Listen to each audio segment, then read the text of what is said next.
Hello, everyone. I am Adriano Bosoni, RANE's Director of Analysis.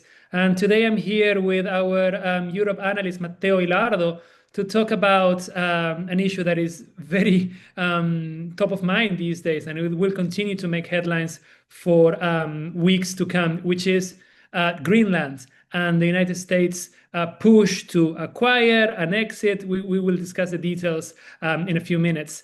To begin with, we need to discuss briefly why Greenland is relevant and why the United States is so interested in expanding its presence or its control on the island.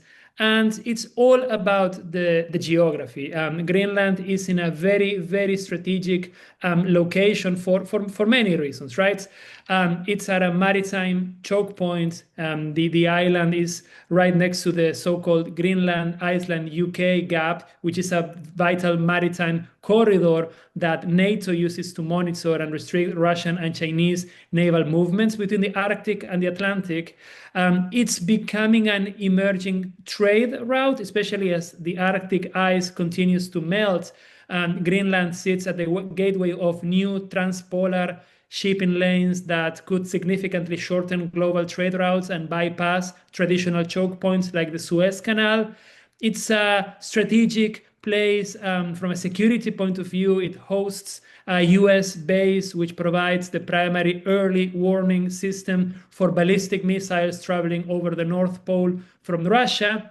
And this is a point that the Trump administration likes to point out very frequently, Greenland has a significant amount of untapped reserves of rare earths and other minerals that are essential for modern defense technology and the global energy transition. So for all these reasons and many more, the United States has said controlling Greenland is a priority for us. But Matteo, if the United States decides to do something, if they make the decision to actually take action, what options do they have?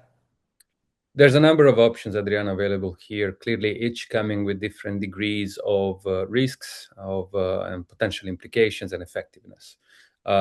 There's a few options in which the United States could still operate within the frameworks given by the existing arrangements with Greenland and Denmark.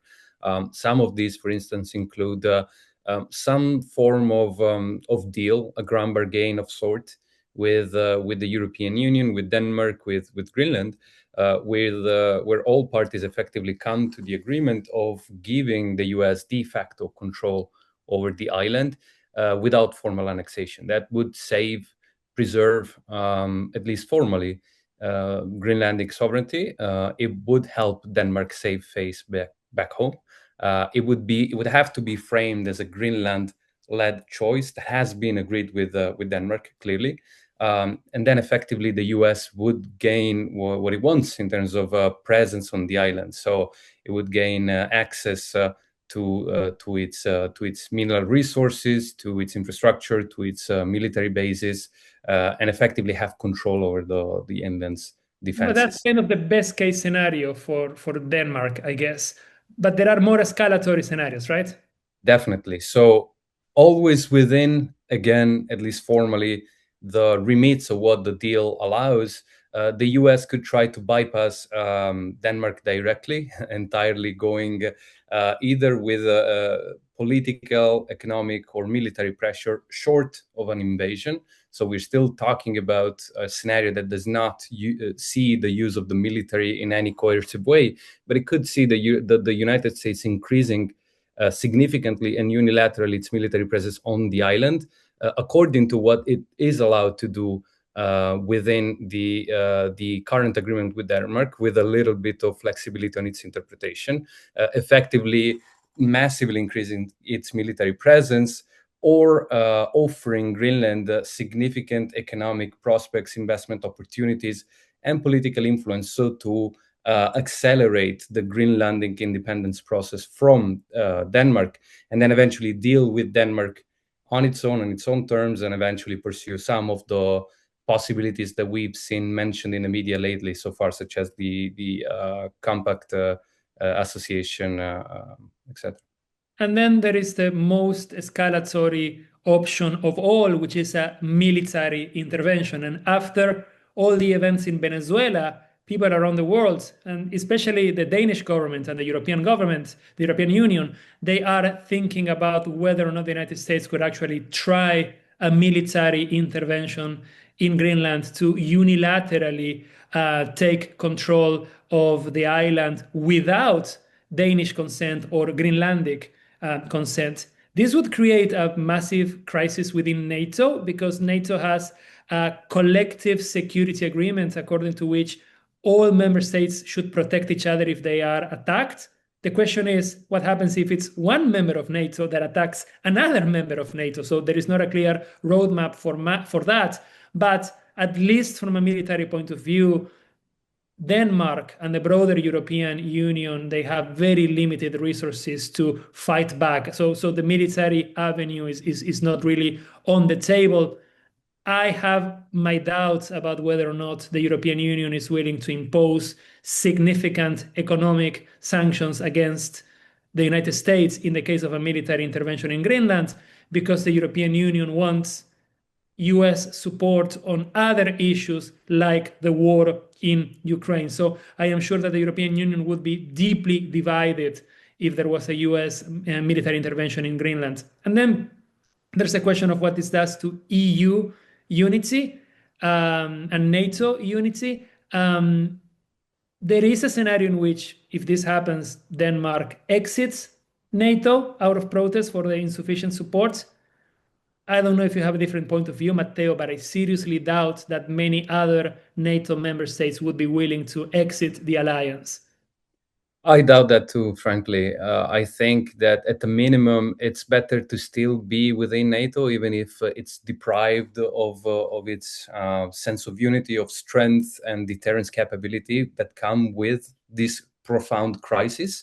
That walking out of it, even if you're deeply disappointed with the way that your European allies reacted to US coercion. And I think, however, even if NATO formally survives, this scenario would give way to sort of supercharged European rearmament and strategic autonomy effort. I would imagine what we see already happening in terms of this process of Europe trying to become more self-reliant on defense and reduce dependency on the United States will basically go ahead on steroids, and we'll probably see a much accelerated progress towards that goal.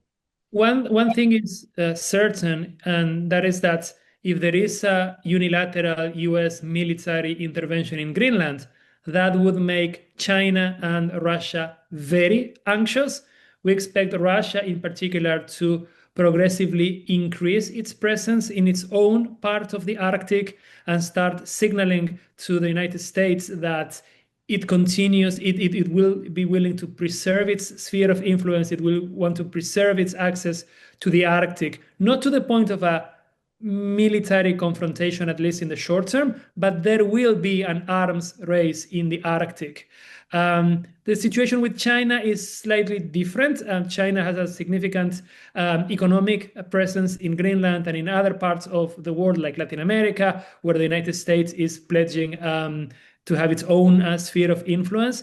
But we do also expect some degree of signaling from China, which is very interested in keeping Arctic shipping lines open. So it will be a decision that would impact not only NATO, not only the European Union, but also this great power competition that we are currently witnessing between the United States, China, and Russia, in which all of them are protecting their own spheres of influence, but all of them are also seeing the Arctic as a scenario of increasing military energy, minerals, trade competition. So definitely, if there is a proper US intervention in Greenland, it would have long-term consequences. And we will be tracking those consequences at RANE. So stay tuned, keep watching our videos and reading our content, because this is definitely something that we will be covering in 2026 and beyond.